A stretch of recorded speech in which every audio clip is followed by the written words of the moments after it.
बिस्मिल्लाहिर्रहमानिर्रहीम इय्याका नअबुदु व इय्याका नस्तईन। सो मेरे सॉफ्टवेयर इंजीनियर्स, तो अभी तक अगर आप ड्रीम फैमिली या यूनिक फैमिली का आप हिस्सा नहीं बने, सबसे पहले आप चैनल को सब्सक्राइब वगैरह कर लें ताकि आप हमारी फैमिली के अंदर शामिल हो सकें।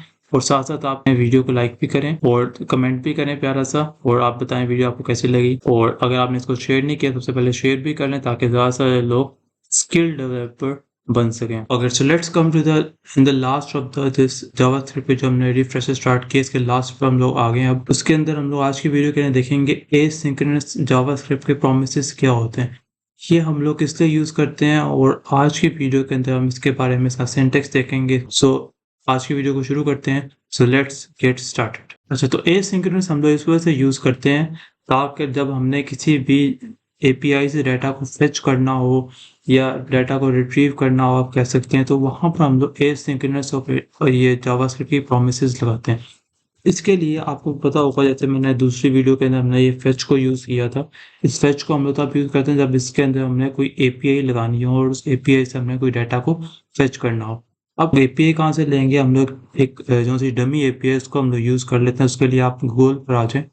गूगल पर आने के बाद यहाँ पर आप लिखें जेसन और उसके बाद लिखें आगे प्लेस होल्डर। तो जब आप ये लिखेंगे, इसके अंदर जो पहली ये वाली है, इस लिंक को ओपन करने और यहाँ पर नीचे आकर ये एक फेच की एक बनी हुई है एपीआई, ये फेक एपीआई, इसको आप यहाँ से कॉपी कर लें। यहाँ से लेकर ये टूल्स तक आपने यहाँ से इसे कॉपी कर लेना और वापस आप अपने कोड में आकर यहाँ पर इसके अंदर ये लगा दें और इसके अंदर एक इसको ये रिमूव कर लें। तो इस तरीके से हमने फेच की जो सी है इस एपीआई को इसके अंदर लगा दिया फेच के अंदर। अच्छा, तो अब हम लोग एसिंक्रोनस यहाँ पर यूज़ कहाँ पर करते हैं वो आपको बताने से पहले मैं अगर यहाँ पर ये लिखूँ console.log और यहाँ पर मैं इस चैनल का नाम लिखूँ ड्रीम टू बी यूनिक, तो आप देखेंगे कि जैसे ही मैं यहाँ पर नाम लिखूँगा उसी वक्त ही आपको यहाँ पर नीचे आउटपुट शो हो जाएगी एट अ टाइम। उसी वक्त इसको थोड़ा सा नीचे लोड कर देते हैं, तो यहाँ उसी वक्त आपको यहाँ पर आउटपुट शो हो गई है, क्योंकि इसके अंदर इसने यहाँ पर जो भी अपने आउटपुट यहाँ पर लिखी है, इसने कहीं से फेच नहीं की, कहीं से इसने डाटा को गेट नहीं किया। इसे सिंपल हमने यहाँ पर लिखी है, उसने यहाँ पर क्या कर दिया, इसको हमें डिस्प्ले करवा दी, लेकिन यहाँ पर भी ऑटोमेटिकली डिस्प्ले होगी। तो यहाँ पर असल में जब हम लोग एसिंक्रोनस इसको तो यूज़ करते हैं कि जहाँ पर आपने कहीं एपीआई से डाटा लेना हो, और जब भी हम लोग किसी एपीआई से डाटा लेते हैं उसको डाटा वहाँ से फेच करने के लिए उसको 20-30 सेकेंड या 1 मिनट या कुछ टाइम लगता है उस एपीआई से डाटा फेच, डिपेंड अपॉन किस टाइप का डाटा है और कहाँ से डाटा आ रहा है, उस एपीआई में लोड कितना है, तो इस डिपेंड करता है सारी चीज़ों पर। तो क्योंकि हम लोग एक्सटर्नली किसी चीज़ को ले रहे हैं, बाहर से ले रहे हैं, तो इसलिए वहाँ पर क्या लगता है, थोड़ा सा टाइम लगता है। उस टाइम को मैनेज करने के लिए, उस टाइम के लिए डाटा को हैंडल करने के लिए हम लोग यूज़ करते हैं एसिंक्रोनस। तो प्रॉमिस का जो कॉन्सेप्ट है वो आपने याद रखना है कि प्रॉमिस का कॉन्सेप्ट ये है कि जब वो इस लाइन पर आएगा तो वो यहाँ से आगे मूव ऑन, मतलब यहाँ पर अगर ये फेच का फंक्शन लगा हुआ है तो यहाँ पर वो क्या करेगा, इस एपीआई के अंदर से जो भी, क्योंकि हम लोग यहाँ से एक्सटर्नल डाटा ले रहे हैं, तो एक्सटर्नल डाटा लेंगे तो इस पर थोड़ा सा टाइम लगेगा। तो प्रॉमिस यहाँ पर ये करता है, इसको ये कहता है कि आपने जो डाटा लेके आना है, जिधर से भी लेके आना है, जिस एपीआई से भी लेके आना है या जिस एक्सटर्नल सोर्स से भी लेके आना, आप उस डाटा को लेके आओ। उतनी देर में क्या करता हूँ मैं, जो सी नेक्स्ट लाइन है उसको एग्जीक्यूट कर लेता हूँ, और जब ये आप डाटा ले आओ तो वापस मैं इसके अंदर आऊँगा और उसके लाइन को मैं एग्जीक्यूट करवा लूँगा और जो भी इसके आगे लिखा हो उसको एग्जीक्यूट कर लूँगा। इस तरीके से प्रॉमिस यहाँ पर वर्क करता है, डिपेंड अपॉन द 3 स्टेट्स, जो आपको मैं आगे आके भी बताता हूँ। तो यहाँ पर जो प्रॉमिस लगा हुआ है, जैसे यहाँ पर आपको प्रॉमिस नजर आ रहा है, ये प्रॉमिस का काम ये होता है, इसके 3-4 स्टेट्स होती हैं। एक स्टेट ये होती है कि प्रॉमिस के अंदर से डाटा जो है वो रिट्रीव हो गया, ये इसकी सबसे आखिरी स्टेट होती है। दूसरी स्टेट ये होती है कि यहाँ पर लिखा आ जाता है, पेंडिंग लिखा आ जाता है इसके अंदर कि अभी डाटा पेंडिंग है, अभी डाटा आया नहीं है। तीसरी स्टेट ये होती है कि कोई डाटा आपने यहाँ से फेच करवा रहे हैं लेकिन उसमें एरर आ जाता है, तब भी प्रॉमिस यहाँ पर कुछ ना कुछ आपको रिटर्न करता है। तो प्रॉमिस की इस तरह यहाँ पर 3 स्टेट होती हैं जैसे आपको मैंने बताई हैं। अच्छा, तो जैसे मैंने आपको बताया कि जो ये प्रॉमिस होती है इसकी डिफरेंट स्टेट्स होती हैं। अगर फॉर एग्जांपल पहली स्टेट जो होती है, यहाँ मैं कंसोल और लोग रिमूव कर लेता हूँ क्योंकि अपने नेक्स्ट सब इसमें काम करना है। तो प्रॉमिस की फॉर एग्जांपल एक पहली स्टेट जो सी होती है कि डाटा जो होता है सक्सेसफुली अराइव हो गया। जब डाटा सक्सेसफुली अराइव हो गया तब प्रॉमिस ने क्या करना है, इसके आगे हम लोग लगाते हैं डॉट देन। जब इसके अंदर हम लोग देन लगाते हैं तो देन से क्या होता है कि जब भी ये सक्सेसफुली हो गया, इसका काम हो गया है, तब आपने प्रॉमिस के नेक्स्ट स्टेज के अंदर आना है जो कि देन है। और इसके अंदर आपने जो भी काम करना है, फॉर एग्जांपल डाटा जो भी आया है, उस डाटा को आपने जेसन फॉर्मेट में या जिस फॉर्मेट में आप इसको डालना चाहते हैं, आप उस फॉर्मेट के अंदर उस डाटा को ले आएँ। अब डाटा फेच होके जब आया, उसने क्या आना है, उसने कहाँ पर आना है, उसने इस देन ब्लॉक के अंदर आना है और उसके बाद उसने उस डाटा को किसमें कन्वर्ट कर लेना है, जेसन फॉर्मेट में। रेस्ट और जेसन का मतलब है कि रेस्ट के अंदर डाटा आ रहा है और उस डाटा को किसमें फॉर्मेट में कर रहा है, जेसन फॉर्मेट में कर रहा है। जेसन फॉर्मेट कौन सा होता है वो आपको मैं बता दूं। जेसन फॉर्मेट इसी तरह का होता है जिस तरीके से हमारा ये डाटा यहाँ पर भरा हुआ है, इसी फॉर्मेट में जेसन जो डाटा होता है इसी ब्रैकेट्स के अंदर। तो ये जेसन फॉर्मेट के अंदर रेस्ट और जेसन आप करते हैं तो ये इस फॉर्मेट में आपके डाटा को, इस तरह का भी डाटा है वो आपको इस फॉर्मेट में कर देता है। और जब आपका डाटा इस फॉर्मेट में आ गया उसके बाद दोबारा से यहाँ पर देन लिखेंगे और देन लिखने के बाद यहाँ पर अब आप दोबारा से वो ब्रैकेट्स लगाएंगे और उसके बाद आप इसमें यहाँ पर लगाएंगे कॉल बैक फंक्शन। अगर आपको यहाँ पे नज़र नहीं आ रहा तो इसको मैं यहाँ से आगे कर देता हूँ और यहाँ पर आके दोबारा से आप कॉल बैक फंक्शन लगाएंगे और ये लगाने के बाद आप यहाँ पर क्या कर सकते हैं, console.log करके डाटा को आप देख सकते हैं कि जो भी डाटा अराइव हुआ है वो कौन सा डाटा है। तो यहाँ पर मैंने देन लगाकर ये जो डाटा है मैंने इस फॉर्मेट में कन्वर्ट की है, उसको हमने यहाँ पर क्या कर दी है, console.log कर दी। अभी डाटा जो सा console.log पर जहाँ पर हमें डिस्प्ले होगा वो हम देख लेते हैं किस टाइप का डाटा है। वो हम लोग देखें यहाँ पर इसने, तो मैं इसको सेव किया है, इसने खुद ही फॉर्मेटिंग भी करती है, जो हमने पहले एक्सटेंशन वगैरह की थी उसकी मदद से इसने यहाँ पर फॉर्मेटिंग भी करती है। तो यहाँ पर हमने यहाँ तक ये लिख लिया।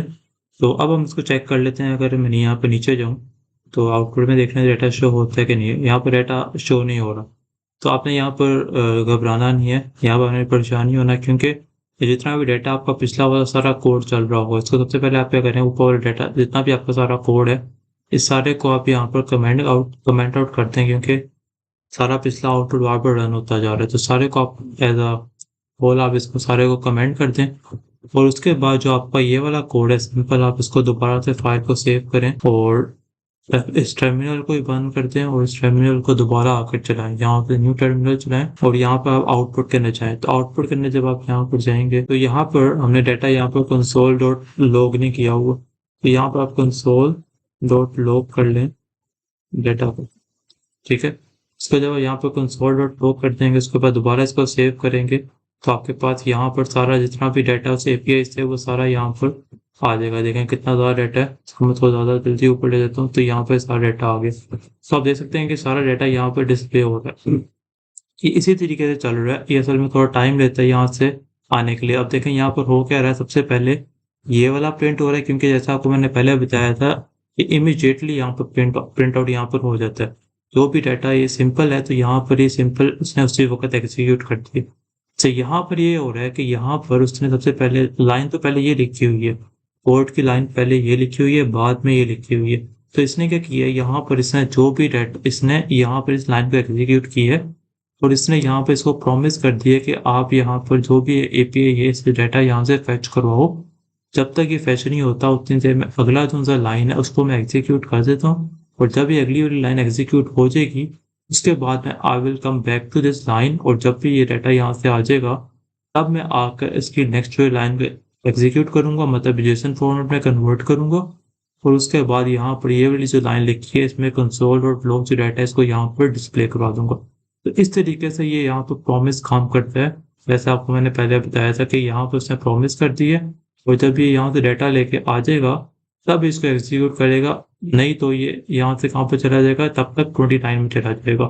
और अगर तो इसमें डाटा जैसा आपको मैंने बताया था कि प्रॉमिस की 3 स्टेट्स होती हैं, अगर पहली स्टेट सही आ जाती है तब वो ये इन दोनों लाइन को एग्जीक्यूट करेगा। लेकिन अगर इन दोनों में से के अंदर जो सी फेच की दूसरी स्टेट मतलब इसमें डाटा सही नहीं आता तब वो कहाँ पर जाएगा, तो वो यहाँ पर कैच के अंदर जाएगा। तो इसके अंदर हम लोग यहाँ पर इसके बाद या आप नेक्स्ट लाइन पर लिखते हैं डॉट कैच आता है, जो कि कैच हम लोग यूज करते हैं कि अगर फॉर एग्जाम्पल इसमें एरर आ गया तब वो इस लाइन के अंदर आएगा और यहाँ पर क्या आ जाएगा, console.log आप यहाँ पर एरर को डिस्प्ले करवा सकते हैं। तो इस तरीके से यहाँ पर ये वर्किंग होती है कि इसमें से जो भी अगर स्टेट आए, अगर तो पॉजिटिव आती है मतलब डाटा आता है तो ये वाला एग्जीक्यूट हो, अगर तो नहीं आता तो यहाँ पर एरर कैच के अंदर आया और यहाँ पर इस एपीआई के अंदर जो एरर आया उसको यहाँ पर रिजोल्व करे।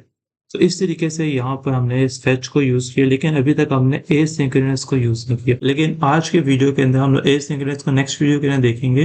अच्छा, तो इस वीडियो के अंदर आपने ये कॉन्सेप्ट समझना है कि जो फेच का ये मेथड है, ये किस तरीके से इस एपीआई में से डाटा को फेच करता है 3 स्टेट्स के ऊपर, कि अगर तो डाटा पहले तो एक पेंडिंग स्टेट पे चला जाता है ना, थोड़ी देर के लिए पेंडिंग स्टेट में चला जाता है, कि अगर तो डाटा अभी नहीं आया तो उतनी देर वो क्या करेगा, नेक्स्ट लाइन को एग्जीक्यूट कर देगा, और जब डाटा आ जाएगा वो यहाँ से वापस आएगा और देखेगा कि दो चीज़ें देखेगा। उसके अंदर डाटा सक्सेसफुली आ गया है, तो वो क्या कहाँ पर आ जाएगा, इस देन के अंदर आ जाएगा, उसके बाद जितने भी देन लगे होंगे उसके अंदर आ जाएगा। नहीं तो अगर तो एरर आया तो वो किस में चला जाएगा, कैच फ्लो के अंदर चला जाएगा, वो एरर डिस्प्ले कर देगा।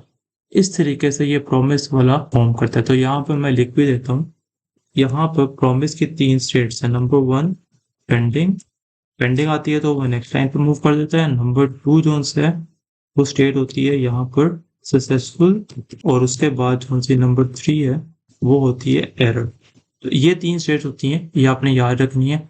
और इसी तरीके से हम लोग नेक्स्ट वीडियो के अंदर एसिंक्रोनस, और एक और इसके अंदर टाइप होती है जिसको हम लोग कहते हैं अवेट, कि जब ये अवेट पेंडिंग स्टेट में हो तब वो क्या काम करे।